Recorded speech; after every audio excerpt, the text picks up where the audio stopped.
मधु कश्यप का नमस्कार। ओम नमो शिवाय। श्री शिव पुराण कथा प्रथम खंड पहला अध्याय। एक समय महर्षि श्री वेद व्यास जी के प्रधान शिष्य श्री सूत जी, जिन्होंने अपने गुरु की सेवा द्वारा बड़प्पन प्राप्त किया था, नैमिषारण्य नामक वन में भगवान सदाशिव की तपस्या कर रहे थे। वे सदैव शंकर जी के ध्यान में मग्न रहकर उन्हीं के गुणों का कीर्तन किया करते थे। उन्हीं दिनों संयोग से शौनक ऋषि अपने साथ अन्य बहुत से ऋषियों को लेकर श्री सूत जी के पास आए तथा उनसे इस प्रकार बोले, हे सूत जी, हम लोग संसार रूपी अथाह सागर में डूबे हुए हैं।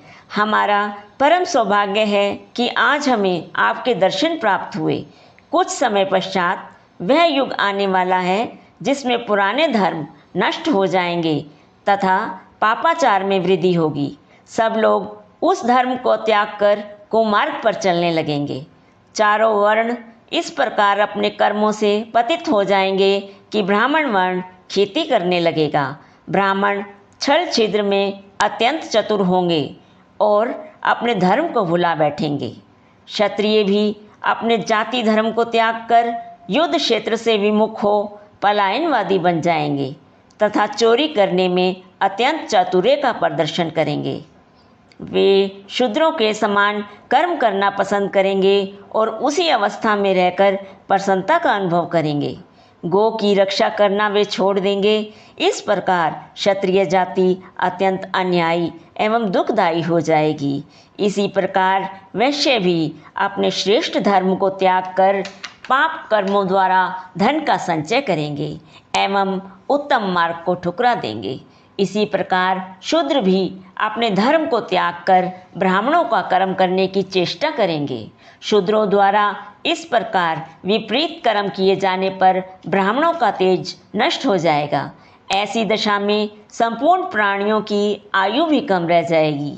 संसार में जब इस प्रकार का अधर्म बढ़ जाएगा और जाति बंधन नष्ट प्राय हो जाएगा, उसी समय भिक्षुकों द्वारा भिक्षा मांगे जाने पर भी उन्हें कोई कुछ दान नहीं देगा।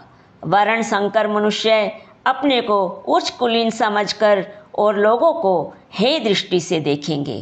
स्त्रियां भी दुष्ट प्रकृति वाली बनकर अपने पति की सेवा से विमुख हो जाएंगी। ऐसी अवस्था में संतान भी अपने माता पिता से प्रीति रखना त्याग देगी। मनुष्यों में संयम, जप, तप तथा शील नष्ट हो जाएगा।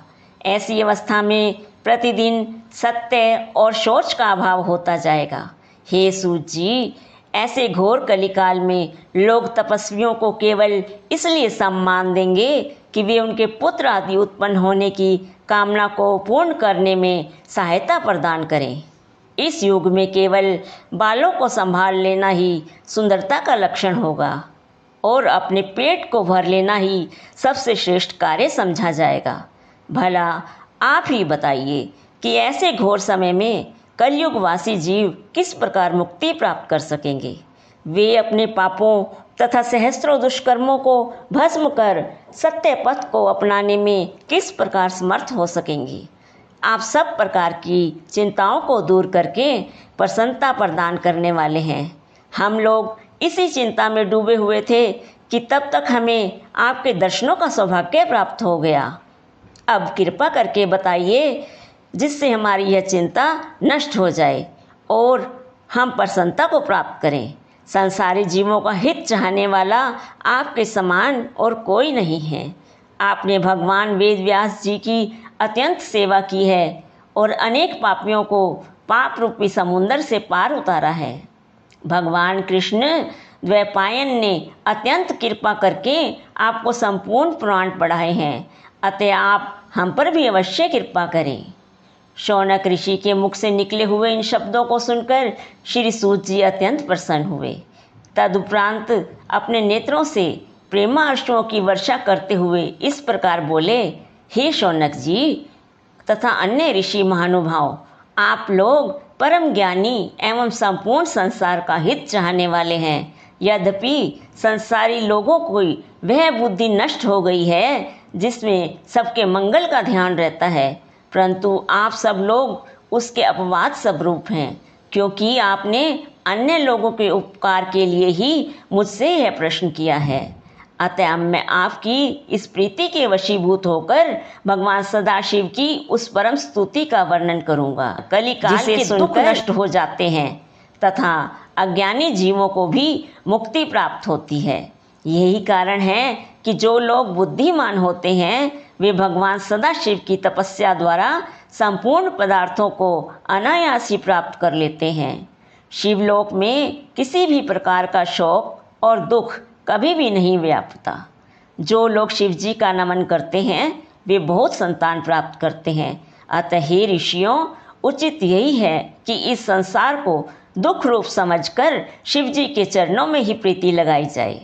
हे शौनक, शिव जी की स्तुति करने में वेद भी असमर्थ हैं।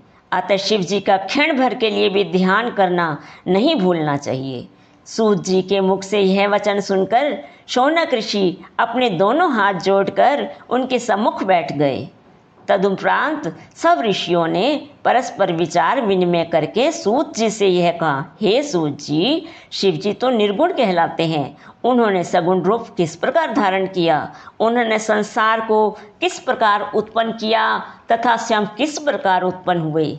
वे प्रलय काल में संसार को नष्ट करके स्वयं किस प्रकार स्थित रहते हैं। वे किस कार्य से प्रसन्न होते हैं और प्रसन्न होकर क्या वरदान देते हैं। हे सूत जी, यह सब वृत्तांत तथा इसके अतिरिक्त भी भगवान सदाशिव के संबंध में जो कुछ भी जानने योग्य हो आप हमें बताइए, क्योंकि आप भी श्री वेदव्यास जी की कृपा से भूत, भविष्य एवं वर्तमान इन तीनों कालों की गति को जानने में समर्थ हैं। तभी तो व्यास जी ने कृपा करके अपने श्री मुख से आपको इस ब्रह्मांड का संपूर्ण रहस्य समझा दिया। यह बात निश्चित है कि जब तक श्रेष्ठ ब्रह्मज्ञानी से भेंट नहीं होती तब तक शोक तथा मोह नष्ट नहीं होता है। हम तो उसी को बड़ा भाग्यवान मानते हैं जो शिव जी की कथा कीर्तन से अपना संबंध सदैव बनाए रहता है। ओम नमः शिवाय।